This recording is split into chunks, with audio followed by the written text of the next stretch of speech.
Guys, it's Damien from Marketing Food Online. So I'm going to cover 5 very important things you need to consider if you're going to open up any type of food business. And I'm going to cover those 5 things right now on Marketing Food Online.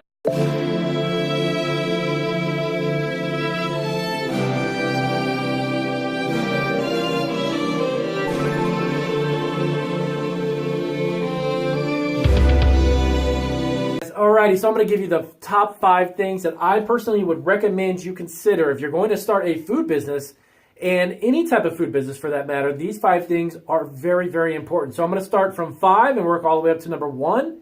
And again, this is from my own experience and giving you my own opinion about what is really, really important. These things are going to be set in place to help protect you and separate you from your business. And I'll explain exactly what I mean. Excuse me. So, by the way, if you haven't subscribed to my channel, Marketing Food Online is all about starting food businesses from scratch. If you want to start one from home and you want to grow that into a commercial facility, you want to create a food product or even open up a food eatery. I have over now a decade, about 12 years experience running my own business. I have been online now for over a decade. I have sold over 6 figures on multiple platforms online. My wife and I started and operated an Italian bakery where we had gelato, panini sandwiches, handmade breads, and so on and so on. So I've got quite a bit of experience doing this, and I love giving advice and tips to you guys, and I appreciate all of my subscribers. And by the way, thank you. We just topped out at 8,000 subscribers, so I'm pretty excited about that. That's pretty cool. So I want to get into 5 things, and this is going to be from number 5 again up to number 1. And if it doesn't matter what type of a food business you're starting, these are kind of very broad and cover a big spectrum of any type of food business, but they're very important, and a couple of the things you may not have already thought about at all as well. So, excuse me again. Number 5, you want to incorporate your business. Now, I know what you're probably thinking, well, that's like a no-brainer, that's common sense, but you'd be surprised at how many people start food businesses from their home and do it as a hobby to make some money on the side, but down the road, if somebody were to get sick, if someone has an allergic reaction and you're making products and you're selling them locally and there is an issue that comes up, you really, really want to make sure that you're a business and that you separate yourself from that. And what I mean by that is you can own and operate the business, but from a legal standpoint, you want to incorporate it and have it a business, not a hobby. If you want to have a hobby, you can collect baseball cards or do something like that on the side. That's not going to get anybody ill or sick, okay? But when you're dealing with food, it is a little trickier, and you need to really protect yourself and cover all the bases. So number 5, again, is incorporate yourself as a business. Make it legitimate. Make it an actual business, not a hobby. If you've been doing it up to this point, that is perfectly fine, okay? There's almost every food business in history has actually started from home, with people starting local businesses through the cottage food laws or selling locally at farmers markets and that sort of thing, and that is fine. But if you're seeing this video and you want to take it to the next step and you want to legally protect yourself, I'd highly recommend you incorporate yourself. And to be honest with you, it costs probably a couple $100 at the most. I know when I first incorporated my first business, I've had probably about a dozen businesses over the years. My first business was about $199, I think about $200, $225 to incorporate my business. Now, there are other things that may go along with that. And what I mean by that is if you're starting at home and you're under the cottage food law, then there are certain state and county licenses and permits that may be required. Now, every state, county, and city, they're all different, okay? So if you're in California, it may be different from Colorado. I've got quite a few videos on my channel that covers the variety of laws when it comes to cottage food businesses. It's not that black and white and very simple and all the same. Every state's different. Plus, every county and city can actually create different ordinances and laws as it trickles down to your local municipalities, okay? So you want to double check with them. You may have certain permits that you'll have to get on top of incorporating yourself as a business, okay? So number 4, create a website, okay? Now, if you're working from home through the cottage food laws, almost every state does not allow you to sell through the internet where you're shipping a food product from your home kitchen, okay?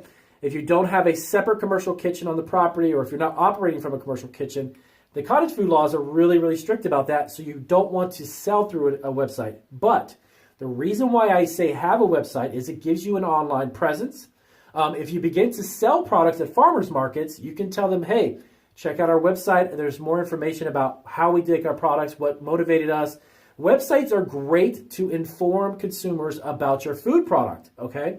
And then, as I've always talked about this through a lot of my videos, is that down the road, you can turn that website that you've created into an e-commerce website. And then when you're in the position to sell online, you already have that website created. You already got a presence, okay? So creating a website, it's going to give you some validity. It's going to give your company a great way to convey the information about your business, the products that you make, how you make them, contact information. There's a lot of great information that you can have on there. So if you can't right off the bat from your home sell and ship a product through the internet, okay, at least have an online presence. So a website is ultra crucial and important. I would highly recommend that, okay? Even at first, like I mentioned, if you want to create it as nothing more than an informative website that can talk about information about what you do and what you make, okay? Now, number 3, and a lot of people, a lot of my clients that actually do my email consulting are unaware of this, but you need to get a sales tax exemption. If you are producing a food product, and this is how it works.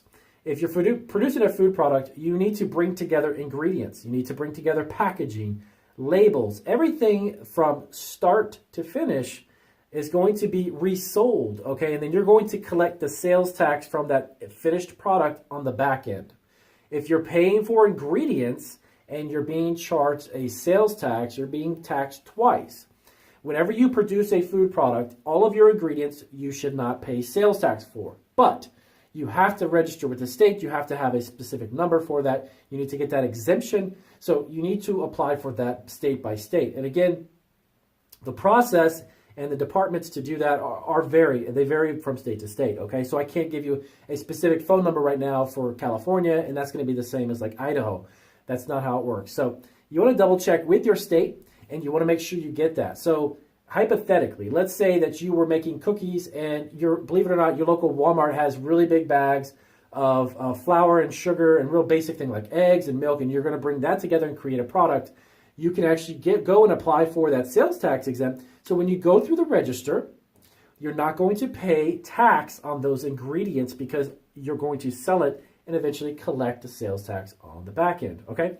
So number 3, apply for that tax exemption. It's going to save you. When you first start out, I'll be honest with you, it's not a lot of money. But as your company grows and you begin to buy, let's say online, and you're getting 100 pounds of this, 200 pounds of that, it's going to add up. And yes, you need to let them know that you are producing a final food product, so you need to get that tax exemption so you're not paying for the ingredients on the sales tax. So the number 2 thing, and this is a little slightly different, and again, I kind of touched on this on number 5, but you want to make sure that you have a business license. Make sure that you're in the county that you're in. Okay, so make sure that the county that you're in and the city, whatever that they may require in addition to you incorporating your business, that you have the right business license and permits to operate the business. Mainly I say this in regards to people who are working from home. Believe it or not, if you're working from home, you can still create a business from home, and you want to apply for a business license.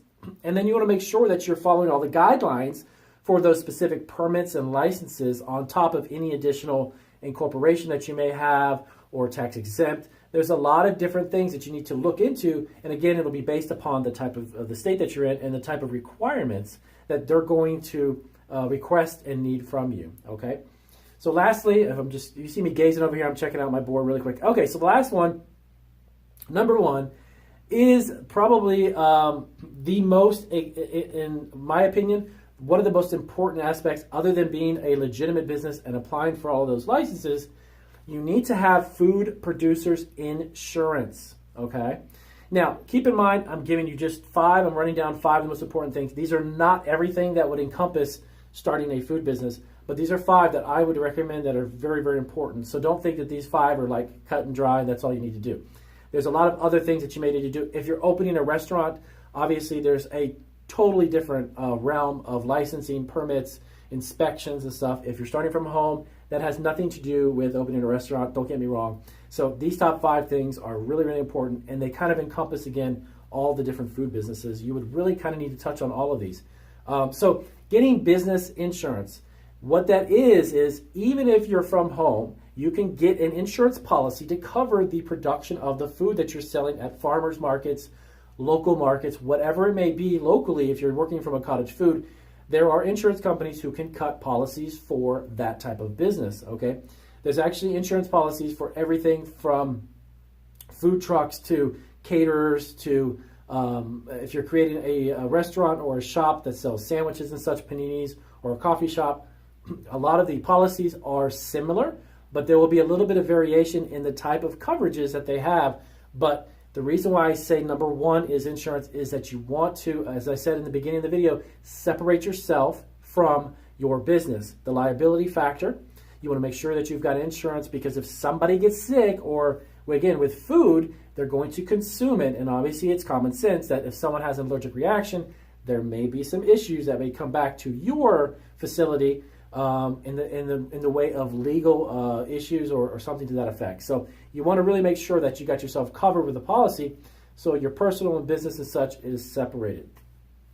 So with that being said, I will wrap it up. Those are the 5 things that I wanted to definitely let you guys know about. And again, I apologize, I haven't been making any videos lately. I've been quite busy with our other ventures, so I haven't had a chance to really make these videos. I've got a list on my desk, it's in front of me down here, of videos that I have to put together. So you had to excuse me for that. But if you liked the video and it was informative, as always, guys, ask me some questions. If you've got, I will try to get to them as soon as I possibly can.